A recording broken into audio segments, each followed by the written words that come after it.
শান্তিপুর প্রগতি coaching সেন্টারে দেখো আজকে আমরা অ্যাভারেজ বা গড়ের পার্ট 6 এর ক্লাস করছি। এর আগে 5টা পার্টে ক্লাসগুলো আমরা করিয়েছি এবং সেগুলো ধীরে ধীরে জিকে দিশা ইউটিউব চ্যানেলে আপলোড করেছি। তোমরা যারা এখনো আগের পার্টগুলো দেখোনি, জিকে দিশা ইউটিউব চ্যানেলে পার্টগুলো রয়েছে, দেখে নাও, দেখে নিয়ে আজকের ক্লাসটি দেখো, বুঝতে সুবিধা হবে। এবং যারা নতুন, জিকে দিশা ইউটিউব চ্যানেলটিকে এখনো সাবস্ক্রাইব করোনি, সাবস্ক্রাইব করে রাখো যাতে পরবর্তী ভিডিওগুলো খুব ফাস্ট তোমাদের কাছে পৌঁছে যায়। দেখো আজকের ক্লাসে আমরা যেগুলো করাবো, এই গড়ের বা অ্যাভারেজের চ্যাপ্টার থেকে ক্রিকেটারের ইনিংসের গড় রান নির্ণয়ে কিছু অঙ্ক এসে থাকে, বিভিন্ন টাইপের হয়। তো প্রত্যেকটা টাইপ আমি করাবো। এই ইনিংসের অ্যাভারেজ নির্ণয়ের যে যতগুলো টাইপ হয় সবগুলো পরপর করাবো, দেখতে থাকো। দুটো মেথডে করাবো, ট্র্যাডিশনাল বা এক্স ধরে করাবো। এক্স ধরে না করলে মুখে মুখে শর্টকাটে কিভাবে খুব ফাস্ট করা যায় সেটাও করাবো, দেখতে থাকো। প্রথম অঙ্ক, একজন ব্যাটসম্যান 20তম ইনিংসে 110 রান করায় তার ইনিংসের রান সংখ্যার গড় পূর্বের থেকে 4 বৃদ্ধি পেয়েছে। 20তম ইনিংসের পর তার রান সংখ্যার গড় কত হয়েছে? বুঝতে পেরেছো অঙ্কটা? দেখো কি বলা হয়েছে, একজন ব্যাটসম্যান 1-2 করে 19টা ইনিংস খেলেছিল। এই 19তম ইনিংস পর্যন্ত তার একটা রানের গড় ছিল। 19তম ইনিংসে মোট যা রান হয়েছিল তাকে ভাগ করে তার একটা এভারেজ বা গড় ছিল। আমরা সেই 19তম ইনিংস পর্যন্ত গড়টাকে আমরা ধরে নিলাম এক্স। তাহলে ইনি 19টা ইনিংসে মোট রান ছিল, 19তম ইনিংস পর্যন্ত তার মোট রান ছিল, মোট রান ইকুয়াল টু কত হবে না 19x। গড় যদি x হয় 19টা ইনিংসের, তাহলে মোট রান 19x হবে। এবার প্রশ্নে বলেছে 19তম ইনিংসের পর 20তম ইনিংস বা 20তম ইনিংসে কত রান করেছে? 100 রান, 110। তাহলে দেখো 19x প্লাস 110, এটা টোটাল 20টা ইনিংসের রান। একে যদি আমরা 20 দিয়ে ভাগ করি তাহলে 20টা ইনিংসের গড় বেরিয়ে গেল। এই গড়টা কি বলা হচ্ছে না, পূর্বে যা গড় ছিল, পূর্বে ছিল x, তার থেকে 4 বেশি। তার মানে এটা x প্লাস 4 এর সঙ্গে সমান। এবার যদি আমরা এটাকে ক্যালকুলেশন করি তাহলে কি হবে, 20x plus 80 equal to 19x plus 110। বা দেখো এখান থেকে 20x থেকে 19x বাদ দাও, তাহলে x ইকুয়াল টু এখান থেকে 110 থেকে 80 বাদ দাও 30। তার মানে এই যে আমাদের x ইকুয়াল টু কত বেরোলো না 30। তার মানে 19তম ইনিংস পর্যন্ত ওই খেলোয়াড়ের গড় রান ছিল 30। এইবার চাইছে যে 20তম ইনিংস বা 20তম ইনিংসের পরে রান সংখ্যার গড় কত হয়েছে? 4 বৃদ্ধি পেয়েছে। তাহলে বর্তমানে গড় রান ইকুয়াল টু কত? 30 প্লাস 4 অর্থাৎ 34। এটা হলো এই অঙ্কটির সঠিক উত্তর। দেখো এইভাবে যদি করি আমরা অনেক সময় লেগে গেল, ঠিক আছে, এটা ট্র্যাডিশনাল মেথড ছিল। এবার আমরা কি করব, এটা মুখে মুখে করব। ওটা বুঝে গেছো আশা করছি। এবার মুখে মুখে করলে দেখো কিনা 20তম ইনিংস, এই যে 1 থেকে 19 পর্যন্ত 19টা ইনিংস খেলেছিল, সেই 19টা ইনিংসের একটা রানের গড় ছিল, ঠিক আছে, কিন্তু কত ছিল দেওয়া নেই। কিন্তু এটা বলা আছে 20তম ইনিংসে সে 110 রান করায় তার রানের গড় 4 করে বৃদ্ধি পেয়েছে। 20তম ইনিংসে যখন 110 রান করেছে, সেই রান দিয়েই আগের পূর্বের যে গড়, সেই গড়টা পূরণ করেছে। করার পর এক্সট্রা রান দিয়ে, এক্সট্রা যে রান, সেই রানটা দিয়ে সে কি করেছে, 20টা ইনিংসের গড় 4 করে বৃদ্ধি করেছে। তাহলে 20টা ইনিংসে 4 করে বৃদ্ধি পেলে 20টা ইনিংসে মোট রান বৃদ্ধি পায় 4 20 80, এটা বৃদ্ধি পায়, এটা বৃদ্ধি পেয়েছে। তাহলে টোটাল সে 20তম ইনিংসে রান করেছিল 110। 20তম ইনিংসে রান কত ছিল? 20 ইনিংসের রান ছিল তার 110। এই 110 এর মধ্যে সে 20টা ইনিংসে 4 করে বৃদ্ধি করতে করতেই 80 রান লেগে গেছে। তাহলে বাদ বাকি কত থাকলো? এই 110 থেকে যদি 80 বাদ দিয়ে দিই, তাহলে থাকে কত? 30। তাহলে এই যে 30, এই 30 সেই 19তম ইনিংস পর্যন্ত তার রানের গড় ছিল। বোঝা গেল? কারণ এই 110 থেকে 4 করে বৃদ্ধি, 20 করে 4টে ইনিংসে, 20টা ইনিংসে 4 করে বৃদ্ধি করলে মোট 80 রান সে বৃদ্ধি করতে পুরো লেগে গেছে। তাহলে বাদ বাকি রানটাই ছিল পূর্বের রানের গড়। তাহলে পূর্বের রানের গড় অর্থাৎ 19তম ইনিংস পর্যন্ত গড় ছিল 30। তাহলে বর্তমানে গড় কত হবে? 30 আর 4 বৃদ্ধি পেয়েছে, অর্থাৎ 20তম ইনিংসের পরে আর 4 বৃদ্ধি পেয়েছে। তাহলে এর সঙ্গে 4 অ্যাড করে দাও, 30 প্লাস 4 34। দেখো এটা মুখে মুখে হয়ে গেল, ভীষণ ফাস্ট। তোমরা যখন বুঝে যাবে দেখবে এটা একদম 5 থেকে 10 সেকেন্ডের মধ্যে এই অঙ্কটা হয়ে যাবে। এবং এই টাইপটা বর্তমানে ভীষণ ইম্পর্টেন্ট। চাকরি পরীক্ষায় এই চ্যাপ্টার থেকে কিন্তু এই টাইপের অঙ্ক এখন খুব আসছে। ঠিক আছে? তো এই অঙ্কটা তোমরা যে যে বাড়িতে যে বই প্র্যাকটিস করো এই টাইপের অঙ্ক আরো করো, দেখো আশা করছি এবার খুব ফাস্ট এই প্রসেসে হয়ে যাবে। ঠিক আছে, দেখো আজকের ক্লাসে এবার আমাদের দ্বিতীয় অঙ্ক। একজন ক্রিকেটারের 10টি ইনিংসে রানের গড় ছিল 32, 10টি ইনিংসে রানের গড় 32। পরবর্তী ইনিংসে কত রান করলে তার রানের গড় 4 বৃদ্ধি পাবে? দেখো এটা খুব সোজা অঙ্ক। প্রথমে 10টি ইনিংসে রানের গড় দেওয়া আছে 32, 10 ইন্টু 32 মোট 320 রান। এইবার যখন আরেকটি ইনিংস খেললো, অর্থাৎ কটা হলো 11টি ইনিংস, 11টা ইনিংস যখন হলো তখন তার রানের গড় কি 4 করে বৃদ্ধি পেয়েছে, 32 ছিল হয়ে গেছে কত 36।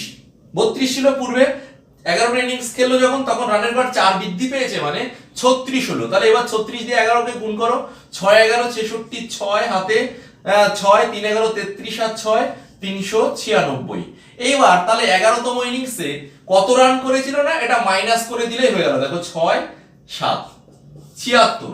এটা ট্র্যাডিশনাল মেথড। এই যে আমরা গুণগুলো করলাম, গুণ করতে কিছুটা হলেও সময় লেগেছে, অর্থাৎ তোমাদের মনে হতে পারে এটা খুব সহজ প্রসেস, কিন্তু এই সহজ প্রসেসেও একটু সময় বেশি লেগেছে। দেখো এই অঙ্কটাকে আমরা একদম 1-2 সেকেন্ডে করে দিতে পারি। কিভাবে না, এই যে 10টি ইনিংসের রানের গড় ছিল 32, এবার পরবর্তী ইনিংসে অর্থাৎ আরেকটা ইনিংস যখন খেললো তখন টোটাল ইনিংস হয়ে গেল কটা 11টা। সেই 11টা ইনিংসেই দেখো গড় রান 4 করে বৃদ্ধি পেয়েছে, 11টা ইনিংসেই গড় রান 4 করে বৃদ্ধি পেয়েছে। তাহলে 11টা ইনিংসে 4 করে বৃদ্ধি পেলে কত হয় মোট 4 11 44 রান বৃদ্ধি পেয়েছে। ঠিক আছে, পরবর্তী 11তম ইনিংসে যাই রান করুক, যত রান করে সেই রানটা করার জন্য আগের যে গড় ছিল, পূর্বে যে গড় ছিল 32, সেটা পূরণ করার পরেও আরো 44 বৃদ্ধি পেয়েছে। তার মানে এই 11তম ইনিংসে যে রানটা করেছিল সেই রান দিয়েই আগের এই 32 রান পূরণ করেও আরো 44 বৃদ্ধি করেছে। তার মানে কি 11তম ইনিংসে টোটাল রান কত ছিল, কত করেছিল, এই 32 তো পূর্ণ করেছে এই পূর্বের রান, করার পরেও আরো কি করেছে 44 রান বেশি করেছে। তার মানে টোটাল মোট রান করেছিল 11তম ইনিংসে বা 11th ইনিংসে তার মোট রান হয়েছিল সমান সমান 6 7, দেখো 76। এটা করতে তুমি যদি বুঝে যাও 5 থেকে 7 সেকেন্ডের মধ্যেই হয়ে যায়। অবশ্যই এই মেথডটা তাহলে ভালো, শর্টকাট ট্রিক্সে এটা করে ফেলবে, এটা করবে। আর না হলে এটা তো গতানুগতিক প্রসেস রয়েছে, এটা আমরা সবাই জানি। ঠিক আছে, তাহলে এটা আমার মনে হয় এই অঙ্কটা করার ক্ষেত্রে বেস্ট মেথড। ঠিক আছে, তাহলে আমাদের কোশ্চেন নাম্বার 2 শেষ হলো।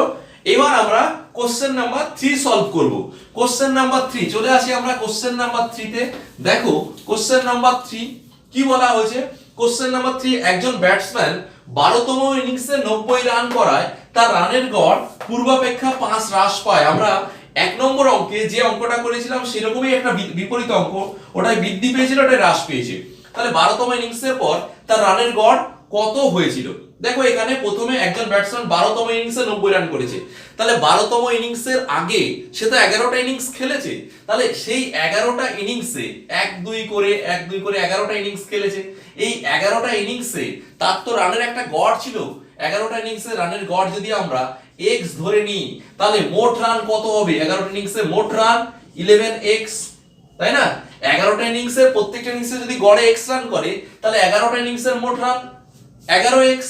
এইবার কি করেছে 12তম ইনিংসে কত রান করেছে, 12তম ইনিংসে 90 রান করেছে। 12তম ইনিংসে যদি 90 রান করে তখন তার মোট রান কত হবে, 11x আগে ছিল আর 12তম ইনিংসে 90 রান করেছে, তাহলে এই টোটালটা 12টা ইনিংসের মোট রান।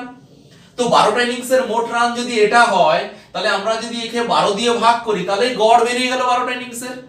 সেই গড়টা প্রশ্নে কি বলছে, আগের থেকে 5 কম, অর্থাৎ আগে 11টা ইনিংসের রানের গড় ছিল x, তাহলে এখান এর থেকে 5 কম অর্থাৎ x - 5। ঠিক আছে, এবার এটা আমরা যদি সলভ করি দেখো কি আসবে, 12x - 60 = 11x + 90।